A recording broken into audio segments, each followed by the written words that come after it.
अस्सलाम वालेकुम दोस्तों, आज की इस वीडियो में हम बात करने जा रहे हैं कोरोश रहान की प्रोडक्शन टीम के चंद इंतहाई अहम और फैसला कुन इक़दामात की। ऐसे फैसले जो इस पूरी सीरीज़ की सीमत बदल सकते हैं, जैसे कि नए अदाकारों की एंट्री, सीरीज़ के लिए बनने वाला नया शाही महल और उसकी हकीकत, वो महल किस एपिसोड में पहली बार दिखाया जाएगा, और सबसे ज़्यादा ज़ेर बहस मौजू कि क्या इतनी कम रेटिंग के बाद कोरोश रहान सीरीज़ को बंद कर दिया जाएगा या फिर इसका सीज़न 2 भी नशर किया जाएगा। यानी कि इस सीरीज़ से जुड़ी तमाम सच्चाइयाँ, गर्दिश करती खबरें और वो तमाम मालूमात जो आपको कहीं और से नहीं मिलेंगी।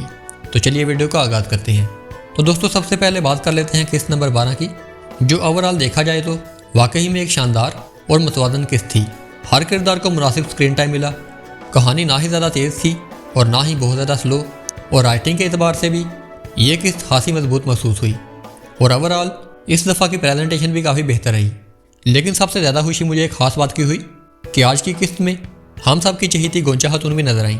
जी हाँ दोस्तों, महमद बुज़दार की जनब से इन पर भी नजर करम हो चुकी है, और ना सिर्फ इन्हें बाकायदा स्क्रीन टाइम दिया गया, बल्कि हैरत अंगेज़ तौर पर वो आज काफ़ी ज़्यादा खुश और मुतमईन भी नजर आईं। और पिछले 1-1.5 साल को मद्देनजर रखते हुए इसे एक तारीखी लम्हा भी कहा जा सकता है। और सबसे दिलचस्प बात यह है कि इस किस्त में यह भी बताया गया है कि गोंचा खातून के मुसलसल रोने की वजह क्या थी। जी हाँ दोस्तों, जब अलाउद्दीन ने घबरा कर पूछा कि आखिर तुम यूँ मुसलसल क्यों रोती रहती हो, और सच पूछें तो ये सवाल सिर्फ और सिर्फ अलाउद्दीन का नहीं था, बल्कि पिछले 1-1.5 साल से तमाम नाज़रीन का भी था। तो दोस्तों, इसी लम्हे अलाउद्दीन की जगह पर ओरहान हकीम बन गया, और उसने बड़े इत्मीनान से बताया कि ये इसलिए रो रही है क्योंकि ये प्रेग्नेंट है। मतलब ये कि कोरोश उस्मान के सीज़न 6 में वो इसलिए रो रही थी कि वो प्रेग्नेंट थी।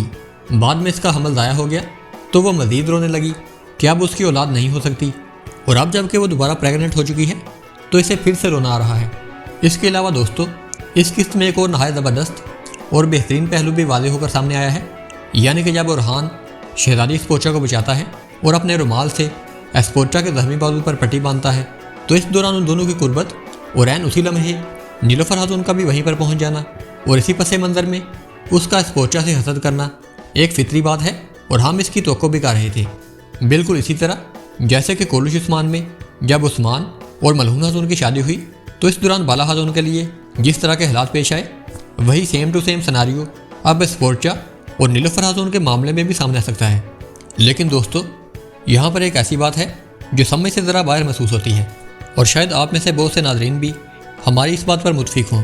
जहाँ कहीं भी शहज़ादी स्पोर्चा मुश्किल में नज़र आती हैं, चाहे दुश्मनों के जाल में आ जाएँ या फिर कोई भी उन्हें नुकसान पहुँचाने वाला हो, हर बार वहाँ पर ओरहान पहुँच जाता है और उसे बचा लेता है। यानी कि अगर गिना जाए तो ये मंजर चौथी या फिर 5वीं दफ़ा दोहराया गया है। तो आप खुद अंदाज़ा लगा सकते हैं कि 1 या 2 दफ़ा तो ये इत्फाक लगता है, लेकिन हर दफ़ा यही सीन दिखाना कि ओरहान स्पोर्चा को बचा रहा है, तो ये बात थोड़ी सी अवर महसूस होती है, क्योंकि कहानी में सस्पेंस तभी मौसर होगा जब तक नाजरीन को वाकई में यह खदशा हो कि अब क्या होगा। लेकिन जब नाजरीन को पहले से यकीन हो जाए कि अब फिक्र की कोई बात नहीं, ओरहान आ जाएगा और स्पोर्चा को बचा लेगा, तो फिर आहिस्ता आहिस्ता वही सस्पेंस कमज़ोर पड़ने लगता है। यह राइटिंग टीम को शायद इस पहलू पर थोड़ा सा गौर करने की ज़रूरत है, क्योंकि एक ही फार्मूला बार बार रिपीट करना किरदारों की ताकत को भी कम कर देता है और कहानी के असर को भी। इसके अलावा जब यीगत को फातिमा ने यह बताया था कि वो उससे शादी करने के लिए रज़ामंद है, तो उसे यकीन ही नहीं आ रहा था।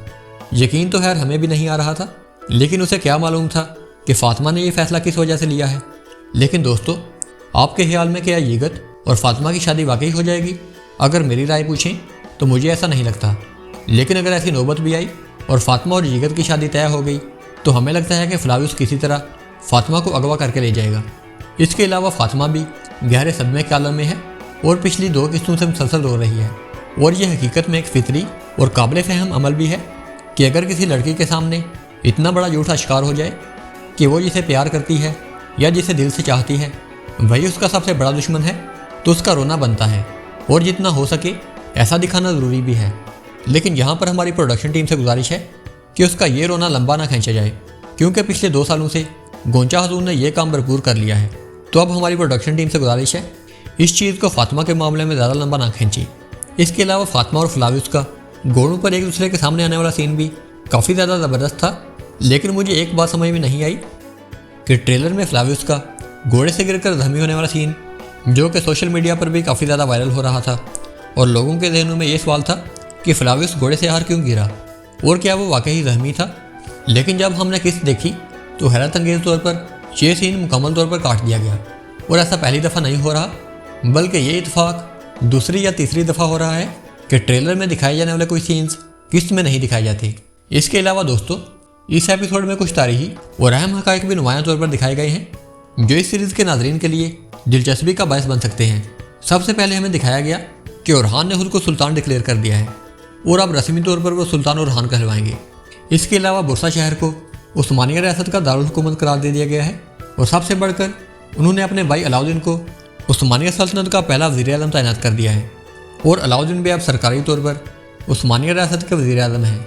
लेकिन यहाँ पर एक छोटी सी तारीखी पहली ये भी है कि तारीखदानों के दरमियान इस बात पर इख्तिलाफ पाया जाता है कि ये वही अलाउद्दीन अली पाशा थे जो ओरहान के भाई थे, क्योंकि कुछ तारीखी दस्तावेज़ के मुताबिक पहले वज़ीर-ए-आज़म अलाउद्दीन अली पाशा के वालिद का नाम कमालुद्दीन पाशा था।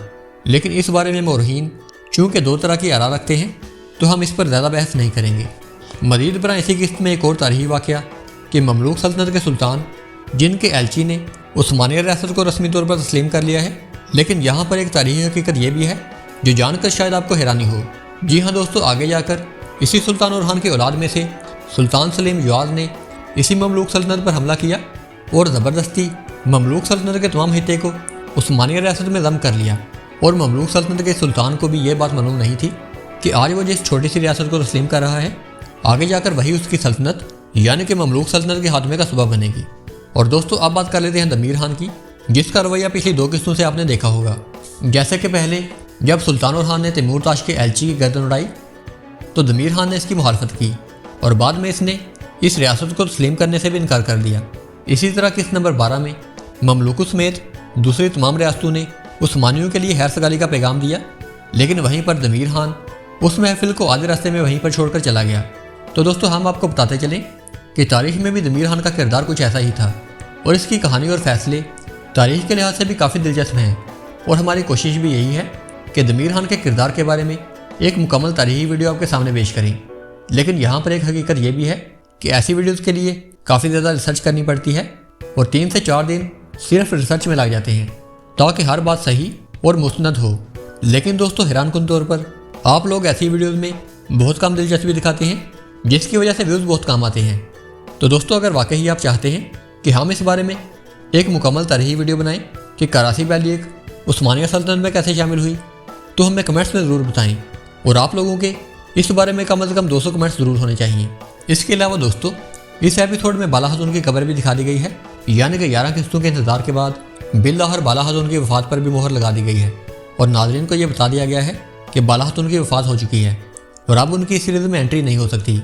और दोस्तों, अब बात कर लेते हैं इस सीरीज़ के बारे में कुछ दिलचस्प खबरों की। सबसे पहली खबर यह है कि कोलिश ओरहान ड्रामा सीरीज़ का पहला सीज़न इसी साल यानी कि 2026 के जून में ख़त्म होगा। और जैसा कि हमने आपको बताया था कि इस सीरीज़ के तमाम अदाकारों को सिर्फ एक सीज़न के लिए कास्ट किया गया था और इसी वजह से हमें ये अंदेशा भी था कि ये प्रोजेक्ट असल में सीज़न 1 नहीं बल्कि सीज़न 7 है, क्योंकि तमाम अदाकारों का सिर्फ एक सीज़न के लिए कॉन्ट्रैक्ट साइन करना इसी तरफ इशारा था।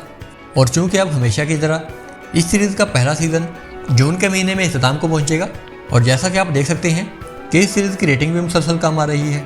लेकिन परेशान होने की ज़रूरत नहीं है, क्योंकि अब फैसला हो चुका है कि इस सीरीज़ का सीज़न 2 भी बनाया जाएगा और प्रोडक्शन टीम ने सरकारी तौर पर सीज़न 2 की मंजूरी हासिल कर ली है। लेकिन हम यहाँ पर ये वादे करते चलें कि इन फैसलों का बड़ा दारोमदार रेटिंग पर होता है, यानी कि अभी भी जितनी रेटिंग आ रही है अगर इससे भी मज़ीद नीचे जाती है तो सीज़न 2 का आना मुश्किल होगा, क्योंकि अगरचे इस सीरीज़ की मेन कास्ट एक कैटेगरी की नहीं है, फिर भी इस तरह की तारीखी सीरीज़ का बजट आम ड्रामों से बहुत ज़्यादा होता है। नंबर 2 दोस्तों, दूसरी ज़बरदस्त खबर यह है कि कोलिश ओरहान में एक नहायत अहम और तारीखी किरदार शामिल कर लिया गया है, जिसे हम नसु जलेबी के नाम से जानते हैं। जी हाँ दोस्तों, ये वही नसु जलेबी है जो महल्लात, कले, इमारतें और फौजी ढांचे बनाने में माहिर थे। इसके अलावा वो एक सयाह भी थे जो इल्म और मालूमात हासिल करने के लिए मुख्तलिफ इलाकों में हिजरत करते थे। नंबर 3 तीसरी खबर दोस्तों, जैसा कि हमने आपको आगाह किया था कि उस्मान बे की वफ़ात के बाद ओरहान बे ने बुरसा को दारुल हुकूमत बनाया था और बाद में वो अपने ख़ानदान समेत बुरसा शहर में मुंतकिल हो गए थे। तो आप देख सकते हैं कि उस्मान बे की वफ़ात के बाद अब बुरसा शहर को उस्मानी रियासत का दारुल हुकूमत करार दे दिया गया है और आगे आप देखेंगे कि ओरहान बे और उनका ख़ानदान बुरसा महल में मुंतकिल हो जाएगा और ओरहान बे वहीं से तमाम रियासती और इंतज़ामी अमूर देखेंगे। اور جیسا کہ آپ اپنی اسکرین پر دیکھ سکتے ہیں کہ بزدار پروڈکشن ٹیم کی جانب سے ایک زبردست محل تعمیر کروایا جا رہا ہے اور ہمیں موصول ہونے والی خبروں کے مطابق آنے والی 1 یا 2 قسطوں کے اندر اورحان بے اس محل میں منتقل ہو جائیں گے۔ ابھی تک یہ بات مکمل طور پر کنفرم نہیں ہوئی کہ محل والی خبریں کتنی درست ہیں، اور ہم کوشش کریں گے کہ اپنے ذرائع سے اس بات کی کنفرمیشن لے کر آپ کو اپنی اگلی ویڈیو میں آگاہ کیا جائے۔ لیکن دوستو، آپ کو کیا لگتا ہے کہ آپ اورحان بے کو محل میں منتقل ہونا چاہیے یا نہیں؟ اپنی رائے کا اظہار کمنٹ سیکشن میں ضرور کریں۔ ویڈیو اچھی اور معلوماتی لگی ہو تو اسے لائک کریں اور ہمارے چینل کو سبسکرائب کریں۔ میں ملوں گا آپ کو ایسی ہی ایک نئی ویڈیو میں، تب تک کے لیے اللہ حافظ۔